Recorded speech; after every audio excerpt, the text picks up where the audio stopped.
Hi friends, என் பேர் சுவாமிநாதன். நான் வந்து புதுசாக கேஜி ஆஸ்ட்ரோஸ் சேனல் ஆரம்பிச்சிருக்கேன்.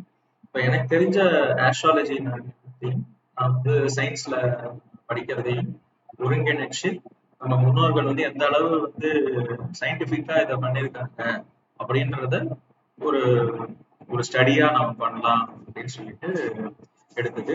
இப்போ இதில் வந்து நான் முதல்ல கவனிக்கிறது வந்து முதல்ல எடுத்து சொல்லணும்னு நினைக்கிறது ராசி கட்டம். நம்ம வந்து பேசிக் ஆஸ்ட்ராலஜி தெரிஞ்சவங்க எல்லாருக்கும் தெரிஞ்சிருக்கும். ஒரு 12 கோடு ஸ்கொயர் போட்டு அதுல ஒரு 12 பாக்ஸ் வச்சுட்டு நடுவுல ராசி எழுதிருப்பாங்க. இது வந்து நம்ம கல்ச்சர்ல வந்து ஆல்மோஸ்ட் எல்லாருக்குமே வந்து இந்த ஜாதகம் கணிக்கிறது அப்படிங்கிறது நடந்திருக்கும். இப்ப உங்களோட ஜாதகத்தை எடுத்து பாத்தீங்கன்னா அது ஒரு 12 கோடு 12 பாக்ஸா போட்டுருப்பாங்க. ஸோ இது பேரு ராசி கட்டம். ஸோ இந்த ராசி கட்டம்ங்கிற கான்செப்ட் எவால்வ் ஆனது அப்படிங்கிறது இது வந்து பராசர் காலத்துல சொல்றாங்க. பராசருக்கு முன்னாடி நிறைய சொல்லியிருக்காங்க. அதுக்கப்புறம் ஜமதக்னி, அதுக்கப்புறம் நிறைய நம்மளுடைய ரிஷிகள் முனிவர்கள் இதெல்லாம் பத்தி நிறைய புக் எழுதியிருக்காங்க. அதுல இருந்து டிரைவ் பண்ணி இப்போ மாடர்ன் சயின்ஸ்ல நம்ம சாஃப்ட்வேர்ல ஜஸ்ட் டைம் பிளேஸ் டேட் போட்டாலே வந்துடுது.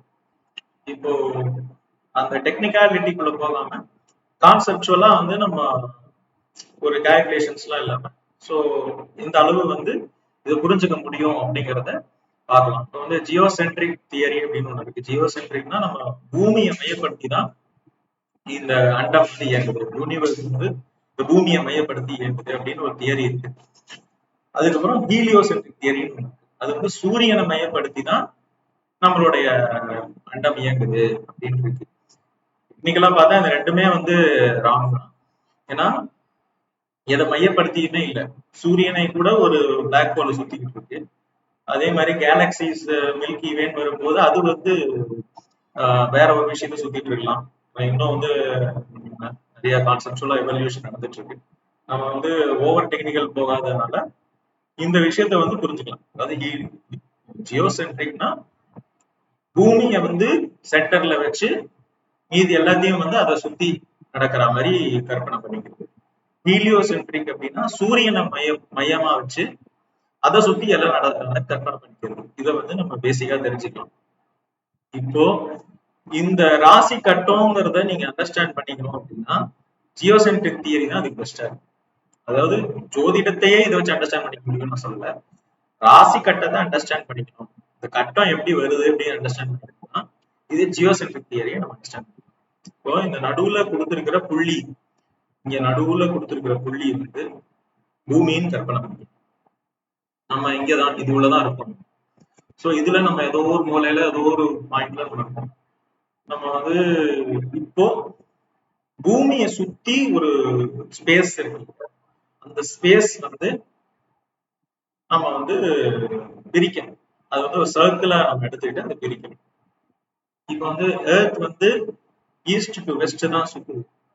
அதாவது ஈஸ்ட் பக்கம் சூரியன் எழுப்புது, வெஸ்ட் பக்கம் தான் மறையிறது. நம்ம வந்து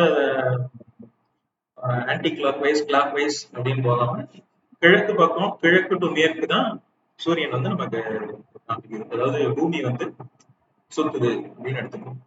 இப்போ வந்து பூமியை சுத்தி எல்லாம் சுத்துது அப்படி எடுத்துக்கணும்.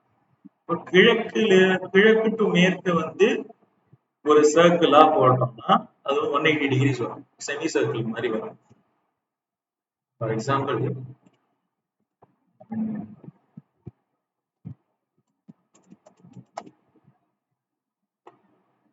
அதாவது இது வந்து இது உள்ள பூமி இருக்குன்னு வச்சுக்கோங்க. இதுதான் பூமி. இப்ப இந்த பூமியில நம்ம ஏதோ ஒரு பாயிண்ட்ல இது வந்து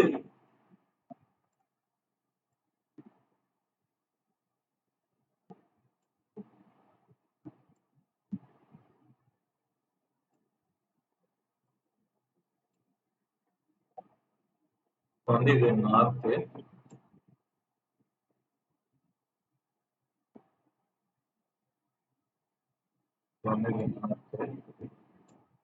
இது வந்து ஈஸ்ட்,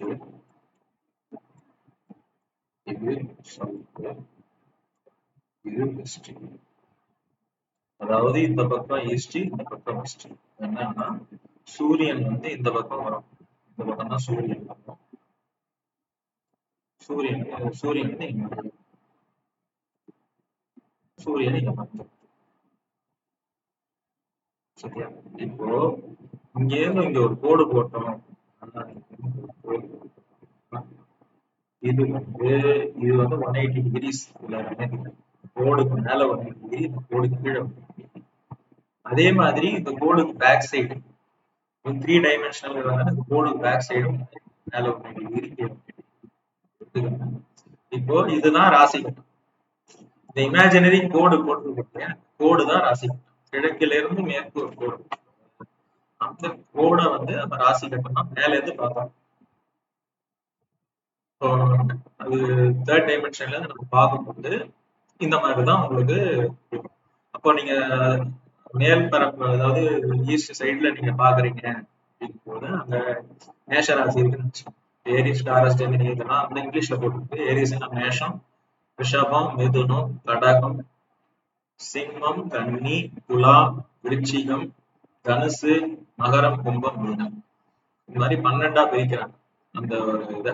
ஒரு சர்க்கிள் சர்க்கிள் நீங்க எடுத்தீங்கன்னா 360 டிகிரிஸ் வரும். இந்த 360 டிகிரிஸ்ல வந்து 30 டிகிரியா 12ஆ பிரிக்கிறாங்க. இந்த 30ல நமக்கு வந்து முதல் 120 டிகிரி, அடுத்த 120 டிகிரி, அடுத்த 120 டிகிரி அப்படியும் பிரிக்கிறாங்க. இந்த முதல் 120 டிகிரி தான் மேஷ மண்டலம். அடுத்த 120 டிகிரி வந்து இது சிம்ம மண்டலம். அது அடுத்த 120 டிகிரி வந்து உங்களுக்கு தனுர் மண்டலம். இப்போ அந்த என்னடா அது மேஷ மண்டலம் அப்படின்னா, இந்த மேஷ ராசில இருந்து ஆரம்பிக்கிறதுனால மேஷ மண்டலம், சிம்ம ராசில இருந்து சிம்ம மண்டலம், தனுர் ராசில இருந்து தனுர் மண்டலம். இது மூணுமே நெருப்பு ராசி. அந்த மாதிரி ரிஷபம், கன்னி, மகரம் இந்த மூணும் வந்து நிலராசி. மிதுனம், துலாம், கும்பம் இது மூணுமே காற்று ராசி. அதே மாதிரி கடகம், விருச்சிகம், மீனம் இது மூணுமே நீர் ராசிகள். இது எங்கடா பஞ்சபூத தத்துவத்துல 4 ராசி, 4 பூதம் வண்டி வந்திருக்கு. ஸ்பேஸ் எங்க அப்படின்னா ஆகாயத்துலதான் எல்லாமே நம்ம வரைஞ்சிட்டு இருக்கோம். சோ இந்த மொத்தமாவே ஆகாயம் தான். இப்போ இது பஞ்சபூத தத்துவம்னு சொல்லி அது பிரிக்கிறாங்க. இப்ப ஏன் வந்து மேஷத்துல இருந்து ஆரம்பிக்கணும் அப்படிங்கறது பார்த்தா, இத காலபுருஷ தத்துவம் சொல்றாங்க. காலபுருஷ தத்துவம், காலபுருஷ அப்படின்னா காலம்னா டைம், புருஷனா மேன். சோ டைமுக்கான ஸ்டார்டிங் பாயிண்ட் அப்படின்னு அவங்க சொல்றது வந்து ஏரிஸ் சொல்றாங்க. அதாவது மேஷத்துலதான் காலம் வந்து ஆரம்பிச்சிருக்கு. சோ அதுல வந்து அஸ்வினி நட்சத்திரத்துல தான் ஆரம்பிச்சிருக்கு. இது அஸ்வினி தேவதைகள் அப்படின்னு சொல்லிட்டு அதோடைய இதெல்லாம் அதிபதி, அவங்களோட தேவதை, அவங்களோட என்ன கலரு, அவங்களுக்கு என்னென்ன விஷயங்கள் இந்த ஸ்டாரை பொறுத்து மட்டுமே அது ஒரு தனி ஸ்டடி. அதை நம்ம அப்புறம் பார்க்கலாம். இப்போ மேஷ மேஷத்துல இருந்து தான் நம்ம வந்து டைம் ஆரம்பிச்சதுங்கிறத அவங்க கால்குலேட் பண்ணி சொல்றது. என்ன கால்குலேஷன்லாம் தெரியாது. இது வந்து தொன்று தொட்டு எல்லாருமே காலபுருஷ தத்துவத்துப்படி மேஷ ராசியில இருந்து ஆரம்பிச்சு மீன ராசியில முடிகிற மாதிரி தான் எடுக்கிறோம். இப்போ மேஷத்துல வந்து உங்களுக்கு அஸ்வினி, பரணி 2 நட்சத்திரம் ஃபுல்லா இருக்கு. கிருத்திகையில வந்து ஒரு பாதம் அப்படின்னா கால் நட்சத்திரம். இந்த என்னடா நட்சத்திரம் அப்படின்னா ஒரு நட்சத்திரமா இருக்காது. இது வந்து ஒரு நட்சத்திர கூட்டம். சோ அஸ்வினிங்கும் போது அதுல நிறைய நட்சத்திரம், பரணின்னு அதுல நிறைய நட்சத்திரம். ஆனா நட்சத்திரம் எல்லாமே சேர்ந்து ஒரு கிளஸ்டரா ஒரு ஒரு உருவகமா இருக்கும். சோ அதுக்குன்னு தனி உருவம் இருக்கு. மேஷம் வந்து குதிரையோட உருவத்துல இருக்கு. அப்புறம் வந்து அந்த மாதிரி நிறைய நட்சத்திரங்களுக்கு வந்து என்னென்ன உருவம்னு சொல்லிட்டு இது வந்து இப்ப மாடர்ன் அஸ்ட்ரானமில கூட அவங்க நிறைய பாக்குறாங்க. இதை விட நிறைய நட்சத்திரங்கள் இருக்கு. இது இந்த சர்க்கிளை தாண்டி இருக்கிறது. அதெல்லாம் அதாவது இந்த சர்க்கிளுக்கு மேல கீழே நம்ம வந்து இந்த சர்க்கிள் உள்ள என்னென்ன நட்சத்திரம் எல்லாம் மாட்டுது அப்படின்னு தான் 27 நட்சத்திரத்தை நம்ம வந்து சொல்றோம். இதுல வந்து மெயினா நம்ம பாக்குறது அஸ்வினி, பரணி, கிருத்திகை, ரோகிணி, மிருகசீரிஷம், திருவாதிரை, புனர்பூசம், பூசம், ஆயில்யம், மகம், பூரம், உத்திரம், அஸ்தம், சித்திரை, சுவாதி, விசாகம், அனுஷம், கேட்டை, மூலம், பூராடம், உத்ராடம், திருவோணம், அவிட்டம், சதயம், பூரட்டாதி, உத்திரட்டாதி, ரேவதி. சோ இது எல்லாம் கம்பைன் பண்ணீங்கன்னா வந்து ஒரு நட்சத்திரத்துக்கு 4 பாதம்ங்கிற இதுல நீங்க எல்லா நட்சத்திரத்தோடும் எடுத்தீங்க அப்படின்னு பாருங்க. 27 நட்சத்திரத்தோடும் எடுத்தீங்கன்னா 27 வந்து 108 நட்சத்திர பாதம். இது வந்து ஆல்மோஸ்ட் வந்து இந்த சர்க்கிளை வந்து 108 பிரிக்கிற மாதிரி. இதுல வந்து 120 டிகிரிஸ்ல பாத்தீங்கன்னா உங்களுக்கு வந்து 9 4 36 36 பாதங்கள் வரும். 36 பாதங்கள் வந்து இந்த 9 நட்சத்திரத்தோட பாதங்கள். ஸோ இது வந்து அஸ்வினி, பரணி, கிருத்திகை. கிருத்திகையோட கால் பங்கு தான் உங்களுக்கு மேஷராசியில இருக்கும். மீதி முக்கா பங்கு ரிஷபராசியில் போயிடும். ஸோ இதோட தன்மைகள் மாறும். ஸோ ஒன்னாவது பாதம் ஒரே நட்சத்திரம் தான். அதுல ஒன்னாவது பாதத்துக்கு இருக்கிற தன்மைகள் வந்து ரெண்டாவது பாதத்துக்கு இருக்காது. ஏன்னா அது நிலராசிக்குள்ள வந்தது. அப்படி நம்ம வந்து பார்க்கணும். அதே மாதிரி ரோஹிணி நட்சத்திரம் வந்து ஃபுல்லாவே இதுலதான் இருக்கு. மிருகசீரிஷம் வந்து பாதி இருக்கு. பாதி வந்து மிதுனத்துல போயிடுச்சு. அதே மாதிரி திருவாதிரை ஃபுல்லா இருக்கு. குருவோடது வந்து 3 பங்கு காற்று ராசி. 4வது பங்கு கால் பகுதி வண்டி கடகத்துல போயிடுச்சு. பூசம் ஆயிலையும் ஒரே ராசிக்குள்ள 9 ராசியும் வந்து 4 ராசிக்குள்ள 9 நட்சத்திரம் வந்து 4 ராசிக்குள்ள. இது வந்து மேஷ மண்டலத்துல. இதே மாதிரி கான்செப்ட்லயே தான் சிம்ம மண்டலத்திலயும் போகும். இதே மாதிரி கான்செப்ட்லயே தான் மீன மண்டலத்திலயும். இப்போ இதுல வந்து இது வந்து ஏன் பிரிக்கிறாங்கிறதுக்கு இன்னொரு இது இருக்கு. 36 பாதங்கள்ல அதாவது அஸ்வினியோட தேவதை, அஸ்வினியோட கிரகம், அஸ்வினி எந்த கிரகம் பிளானட் ரூல் பண்ணுது அப்படின்னா அது கேது. பரணி வந்து சுக்கிரன், கிருத்திகை வந்து சூரியன், சந்திரன் வந்து ரோஹிணி, மிருகசீரிஷம் செவ்வாய், திருவாதிரை ராகு, புனர்பூசம் குரு, பூசம் சனி, ஆயில்யம் புதன். இப்போ இந்த 9 கிரகங்களும் 9 நட்சத்திரங்களும் இதே சைக்கிள் இதே வழிமுறையில தான் அடுத்த 9 நட்சத்திரங்களும் அதே வழிமுறை தான் அடுத்த 9 நட்சத்திரம். ஒரு மண்டலத்துல 9 நட்சத்திரங்கள்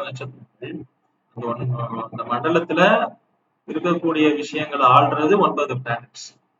அதே அதே சீக்வன்ஸ்ல தான் மீதி மாட்டாங்க வரும். இப்போ இந்த இந்த கிரகங்கள் வந்து ஏன் வந்து இந்த மாதிரி கொடுக்கணும்னா இது வந்து நம்மளுடைய ஆயுளை கணிக்கிறதுக்கு. இப்போ வந்து ஒரு 1ல இருந்து 9 கிரகம் வந்து 9 நட்சத்திரங்கள் ஆடுது. ஸோ இது வந்து 120 டிகிரி 120 இயர்ஸ் வந்து இதோடைய தசாபுக்தியோட காலங்கள். ஸோ அவங்க வந்து அளவீடா கொடுக்கறது வந்து ஒரு மனுஷன் வந்து 120 வருஷம் வாழ்வான் அப்படிங்கிற ஒரு அளவீடுல கொடுக்குறாங்க. இப்போ கேதுவோடது 7 வருஷம் வரும், சுக்கிரன் 20 வருஷம், சூரியன் 6 வருஷம், சந்திரன் 10 வருஷம், செவ்வாய் 7, ராகு வந்து 18, குரு வந்து 16, சனி வந்து 19, புதன் வந்து 17. ஸோ இதை வந்து நீங்க கூட்டி பார்த்தீங்க அப்படின்னா இது வந்து 120. இதே இதே சீக்வன்ஸ்ல தான் அடுத்தது அதே சீக்வன்ஸ் அடுத்தது. இப்போ இந்த தசாபுக்தி அப்படிங்கிறது வந்து ஒரு மனுஷனோட என்னென்ன லைஃப் ஈவெண்ட்ஸ் எல்லாம் இருக்கும் அப்படிங்கிறது தசாபுக்திய கணிக்கிறதுக்கான வழிமுறைகளும் இருக்கு. அதோட பிளானட்ஸ் எடுத்து ஒரு மனுஷன் எந்த பாதத்துல பிறகுறான், எந்த டிகிரியில பிறகுறான்னு பேஸ் பண்ணி அதை வந்து எவ்வளவு கால இருப்பு இருக்கு அப்படிங்கிறத கண்டுபிடிச்சு அதை வச்சு தசைகளை கணிச்சிருக்காங்க. இப்போ வந்து நம்ம சாஃப்ட்வேர் மூலமா கொஞ்சம் ப்ரிசிஷனோட பண்றோம். அந்த காலத்துல வந்து நார்மல் மனக்கணக்கு டைப் போடுற கணக்குலயே வந்து அதையெல்லாம் கணிச்சிருக்காங்க. அப்போ வந்து அதுக்கு அந்த ஜாதகம் எழுதுறது அப்படிங்கிறதே அப்போ ஒரு பெரிய ஒரு விஷயமா இருந்தது. இப்போ வந்து ஒரு சாஃப்ட்வேர்ல வந்து நம்ம வித்தின் செகண்ட்ஸ்ல நமக்கு அந்த கால்குலேஷன்ஸ் கிடைச்சிது. ஆனா இந்த கால்குலேஷனை ஞாபகம் வச்சு அதை கற்றுக் கொடுத்து அது ஜென்ரேஷன்ஸ்க்கு பாஸ் பண்ணி நம்ம கிடைக்கிற அளவுக்கு பண்ண நம்மளுடைய ஆன்சஸ்டர்ஸ்க்கு இருக்கும். ஸோ இதோட வந்து இப்போ இந்த கான்செப்ட்ல காலச்சக்கரம் காலச்சக்கரம் தான் 12வது வச்சு ராசி கட்டம் கொடுத்திருக்காங்க. இந்த ராசி கட்டம் வந்து பூமியை சுழன்று இருக்கிற ஈஸ்ட்ல இருந்து வெஸ்டுக்கு உள்ள இருக்கிற விஷயங்களை அடக்கினது அப்படிங்கிறத வந்து பார்ப்போம். இதே மாதிரி நிறைய வீடியோஸ் லைக் பண்ணுங்க, சப்ஸ்கிரைப் பண்ணுங்க, சப்போர்ட் பண்ணுங்க.